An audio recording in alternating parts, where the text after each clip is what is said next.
everybody. How about this guy, Rob Gray, back in town? My man from the Cougars, now the basketball tournament. Thanks for coming on Kickin' It with Kunkel.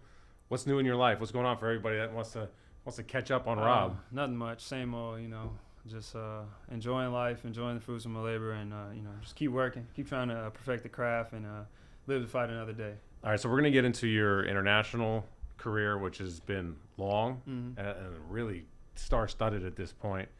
Let's talk the basketball tournament, though, because you guys got a U of H alumni team. You guys start play July 9th? July 19th, I believe, 8 o'clock.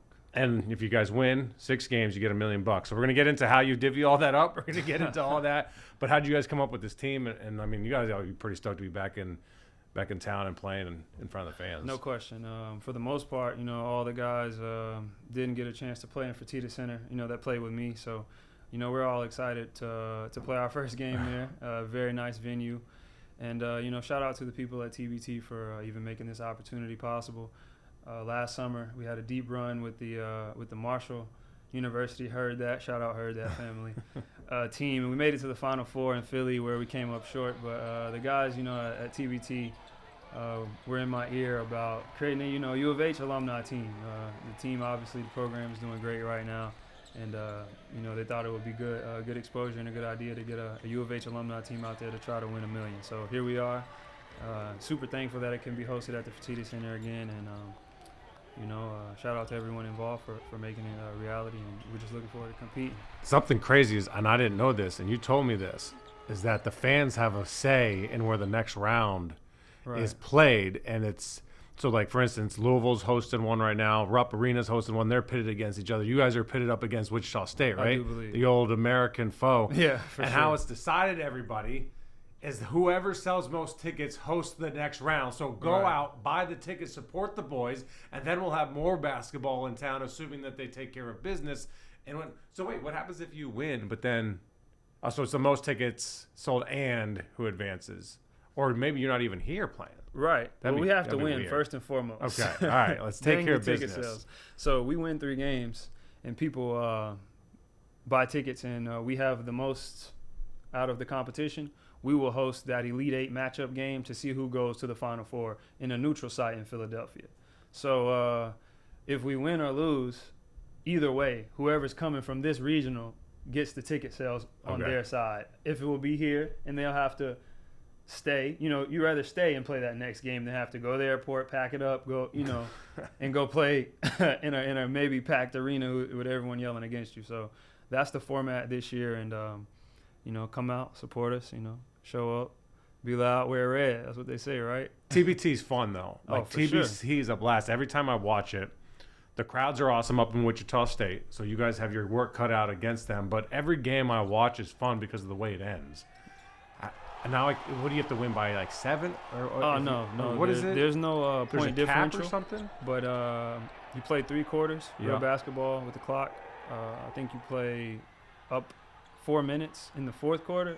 And then the first dead ball under that certain time mark is just +8 to both scores. That's the target score. Whoever has the most, that's the target score. If you're down 10, you got to score 18. I got to score 8. Okay. That's where it gets, a little different. What's the ending called? It's called Elam ending. So yeah. They have the motto is every game should end on a made shot. So, it just makes it a little more exciting, a little more fun.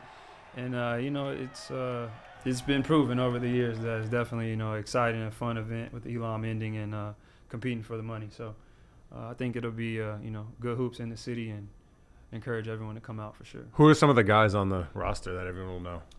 Oh, we got first and foremost, we got Tayshaun Thomas. Oh yeah, okay, I'll be there. I'll be there for sure. But we got Tayshaun Thomas, former 3-year player, big time center and great professional player.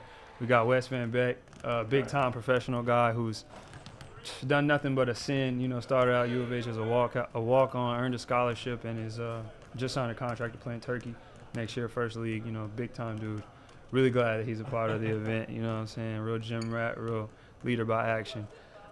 We have Fabian White, big time winner. Devin Davis, Justin Gorham, come on now. These guys are warriors. They're going to fight for the Forever Cougs. And we also have we have 2 players who are not Cougars, Melvin Frazier from Tulane that we used to play in American, and also Chandre Jones from Richmond Spiders. Both of them are, very good basketball players, and I'm thankful that they were willing and able to step in. And I may be forgetting someone. We got a couple of people on the line, with Summer League and whatnot, so we're going to finalize the roster pretty soon, but it's going to be a lot of familiar faces for sure, and a lot of dudes out there competing to try to win and put out a good image for the Cougs. All right, by the way, everybody, if you can't see the whole thing right now, the whole interview is going to be on Fox Local, on your smart TV. Download Fox Local or on YouTube as well. So with that being said, you guys win the 6 games. Everything's hunky-dory. Everyone's partying. How do you divvy up the $1 million? Is it points per game, minutes per game? Nah, I mean, best attitude? I think that we are all a good group of guys who are very understanding and logical. Good luck with that. So we will set something up before the first game is ever even tipped to have everyone on the same page and understanding, what they're signing up for, what the payout will be, and how that goes and why it goes that way. So I think, that should be pretty even across the board, just so we all in together, all in to win it, and it's not no stupid money issues coming into play, because winning $1 million is supposed to be a good thing, not, bring on some negative issues or some, irrelevant problems. So we'll figure that out, with good intent and some thought behind it. But let's just win that first game. Let's pack the stands and win that first game versus University of Texas alumni team. Is that who you're playing first? Yeah, that's our first matchup. I mean, I feel like we missed the lead here. Austin's Own is their TBT alumni team name. So we got them first round matchup at Fertitta Center. Oh, dang, July okay. 19th. Old Southwest Conference. Look at you going back. Yeah, because, I can't say Big 12 now because they just left to the SEC. It's the Big 12. They're in the SEC, and the Big 12 has 16 teams. So. Right, all this conference realignment is crazy, but it's absolutely trying to stay in the loop with it. Let's talk about your career, because you started at Howard College. Yeah. You then come to Houston, and now you're killing it overseas, and you're bouncing around like crazy. I mean, you're playing all over the place. Just signed with an Italian league, playing in the Amalfi Coast. I don't know. First of all, how are you going to focus with some of the scenery in 2 contexts, the good and try to play some ball? The good scenery is just a plus. I call it a quality of living. And are you single? No, I'm not single. All right. I'm not single at all. She going with you? Yeah, for sure. Oh, I bet she is. Quality of living will be through the roof, which is something that is very positive, being a person who has to, leave home for such a long time and go focus on being the best version of themselves on the court, off the court, and just juggle, living in a different culture, away from everything and everyone So the pretty scenery won't be an issue. It will be definitely something that helps you wake up every day and just be super appreciative in the moment and put your best foot forward. But you were in Latvia last, right? Yeah, Latvia. Like that. I mean, Latvia's a little different. Man, it's different waking up in Latvia versus the Amalfi Coast. You can always try to find a positive in every situation. I will say about Latvia is I was in Houston for a very long time, and it was burning up. It was hot every day. Our grass died. It was just looking like hay. So then, boom, I got on the flight, and I was in Riga, Latvia. And it wasn't so, no it was grass. a big difference changing of the temperatures. I'm not saying that I liked it that cold, but like how cold are we talking? What's always, in Fahrenheit. Always 30 or below, always. Always like 30 to 32, like freezing or below, down to 0, always, or negative. So you had to buy all new you gotta get half your paycheck went to. To jackets. That would be. I won't need that many jackets. I didn't have to do that much shopping, but I did have to get a couple of daily garments to keep keep up with the locals and how they operate out there in Riga. But I appreciated it in a sense because, again, like I said, Houston was extremely hot, and then they go to extremely cold. It was just a switch up. I appreciated it. So shout out Riga. It was a cool city. So how would you describe your career? Because we talked about this a little bit before we started. The goal as a kid is you want to play D1 ball, you want to get a scholarship, and then obviously you want to go to the NBA. No question. Especially as an American kid, it's kind of all we know. I would say now that actually a lot more kids, middle school and up, that target range, are exposed to way more because of technology, social media, this and that. Sure. So their perspective on, you know, trying to make it in Europe and change their family's, you know, situation won't just be so limited to, oh, I need to make the NBA. You know, now you can make it to college and change your family's life. Yeah. So, but in reference to Europe, like when I was growing up, you're not thinking nothing about Europe. Not right? at all. I'm not thinking about Europe. I heard my dad or older peers or people say, oh, like that dude played overseas or this or that. Mm-hmm. And, you know, there's definitely respect there, but it just wasn't what I was pursuing. So I would say that my career has been, you know, amazing on and off the court, but especially off the court, you know, being isolated away from everybody, it brings something out of you that you didn't know you had, and it helps you learn yourself in a way that's important. And then just seeing the world, you know, again, I was once a very closed-minded American who was stubborn and, you know, you can't tell me otherwise in certain views. But when you go, you know, see the world and explore, it softens you up a little bit to certain things and it opens your mind up. So it's been very cool, and I'm super appreciative for every step, even if it didn't go how I thought it should have went. You were undrafted in, was it 2018? 2018. 2018, you signed Summer League with the Rockets. Didn't get a lot of burn. I think you had some injuries. Ankle injury. And then you did the Mad Ants after that, right? G League. Second rounder. G League in Fort Wayne that full season, and then as I was planning my off season shenanigans, my agent calls me. I'm coming to Houston on Tuesday.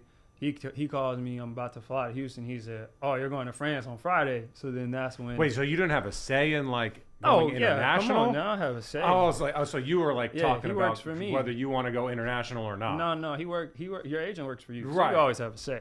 Now, you might have a relationship where. But you knew that France was on the table? No. He was calling me basically with an offer that I could say no to, but he was like, "You're not about. I know you. You're not about to say no to this." So. Yeah, you're going to Tuesday. You're going to Houston. You think you're doing this or that. Friday, you're going to France. So then he broke down all the details to me and everything, and obviously I was like, "Oh, I am going to France Friday." So that's when the international, picture really came into play for me, because even up to that point, you know, I still was thinking like I'm trying to get into the NBA. Mm-hmm. And after that G League season ended, and I went to play in France just for 10 games as an injury replacement player. I really realized, you know, just how good of an opportunity, you know, there is out there in the world, not just in America. And I opened myself up to being available, you know, on that market. And so that's where. How did that work with you mentally? Like, I mean, France is as Americanized as an international city as it really is, but still, like, I'm flying to Houston. No, you're living and your career's now in France. Well, France. Well, if you move from America to France, you'll be very nitpicky and be like, "Oh, this is not America." But then if you go get a more humbling experience somewhere else, then you'll be like, "Well, France was great," you know. So I think I have a pretty tough mindset in general, just about going anywhere in the world and making it home. Just trying to be comfortable and be myself. And it was just, you know, another, I guess you could say, you know, obstacle kind of in regards to just going international, going to live in a different country. I mean, it's all the same. I mean, I'm from North Carolina. I signed to go to play basketball in Texas. You know, that's far away. I live there. I play basketball. You know, it's kind of the similar setup in theory. So it's nothing new. It's just new location, new language. But, you know, it's kind of funny, kind of, you know, seeing and living in a new country and just navigating the day-to-day new terrain. It's not you know, so negative. Let's talk Houston, your time there. It's 3 years, right? Mm-hmm. When you think back on your time, is there a moment that you'll just cherish for the rest of your life outside of winning something in particular? You know, like, is there a play, a shot, a moment? I mean, on the court? I don't think there's one specific thing. It's just like a combination of all the many lessons and just ups and downs and just, you know, the time in general. Like you really don't understand until you really look back, you know, like when time passes and then you look back on something and really analyze it, you start to really understand what people were telling you in the moment, who kind of already had an idea of what you aren't aware of yet. So I would say just being thankful of how things played out for me knowing all the many outcomes that can come with the uncertainties of trying to be, a professional basketball player and have success, maintain your health and stack resources and just continue to, defy the odds of there's, a million people who want these few spots. So I just think that I would just have to say that, the whole experience, it all connects, and it's just many stories I could tell you, but they all really connect to a couple of just Samson mottos in the end. And it's funny because it's real impact, Yeah. So again, there's a lot of stories, some happy and some not so happy that go into it that make you who you are, and it makes you really appreciate the process. So I'll probably just say my entire time at U of H, again, list full of moments and from good to bad, but I really enjoyed my time there, and I really appreciate it now, looking as an alumni and as a fan of the team, seeing them just have continued success, and just seeing them all buy in and think about something that's bigger than themselves. Like it's amazing to watch. Are you able to watch them when you're abroad? Yeah, for sure, no question. Technology is that boom. ESPN Plus, right? It's just that time difference is critical. Yeah. That's the only problem. So what time are they on when you're wherever? Typically, I'm pretty much like 7 or 8 hours ahead of Houston time. So you're up in the morning brushing your teeth, watching the boys. Or it just depends. Like I'm usually ahead. So say their game starts at 6 or 7. Okay, maybe. Yeah. But some of those games in the tournament times are So it just depends. But always gonna try my best to tune in and check it out. I remember one of those years in Monaco, I was really struggling because I was staying up late watching those those March Madness games, and it was kicking my butt for a second, but it just kept drawing me in. We was doing too good, and we were fighting and competing, and I was loving it. So I really appreciate just seeing the program continue to go up, the brand continue to be honored by everyone who's a part of the program. So great time to be a Cougar. Indeed it is. And so you mentioned the Samsonisms, if you will. Oh man, for sure. Some of my favorite stories are kids that thought they were coached hard, and then they meet Kelvin, and then they're coached hard. Did you ever have a moment of like, does this guy hate me? Like, what's going on with that? Like, what's going on? I don't think that it's does this guy hate me? But it's like, everyone thinks they're tough, so to say, until you get around someone who's tougher than you and who gets on you for things you overlook, so then it shows you, like, kind of humbles you in a sense. And I'm not even talking about Coach Sampson. I just mean if you have a big brother, or if you have someone that really gets on you, then you understand what I'm trying to get at. But I think I'm a pretty tough guy. I think I'm pretty logical, pretty sound. I do things in a good manner. I'm a tough basketball player. I try to be smart, all these things. But then when you come and Coach Sampson gets to put you under the microscope, it's just different. And it's going to come a point, not does he hate me, it's just, am I going to give in to what he's trying to propel me towards? Because it's going to be very uncomfortable, and it's going to be very, blunt, direct, and not nice and, sugar-coated. So it's just, there's going to always be some clashing, some friction, which is necessary and needed in these type of environments in sports. So there's going to be some friction. Now, how you respond to the friction and how the interactions go from there, and many variables, just from doing sprints to practicing hard to taking the challenge and not talking back so much, but doing it, and correcting yourself, getting better, tough love, really, just tough love.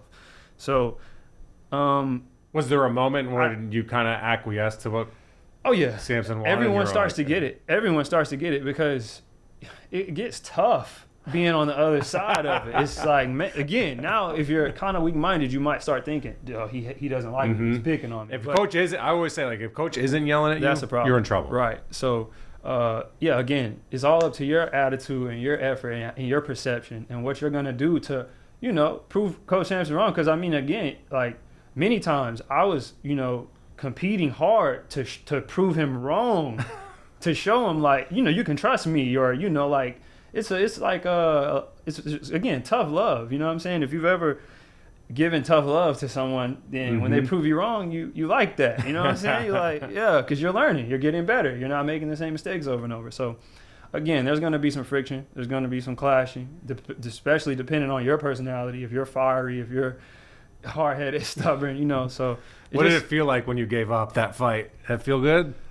I mean, I think it's I don't think it's a giving up of the fight. It's a realizing the different way to fight. Yeah. You know what I'm saying? So you still have all of that same desire and fighting and willpower, but you just realize, like, okay, we on the same team.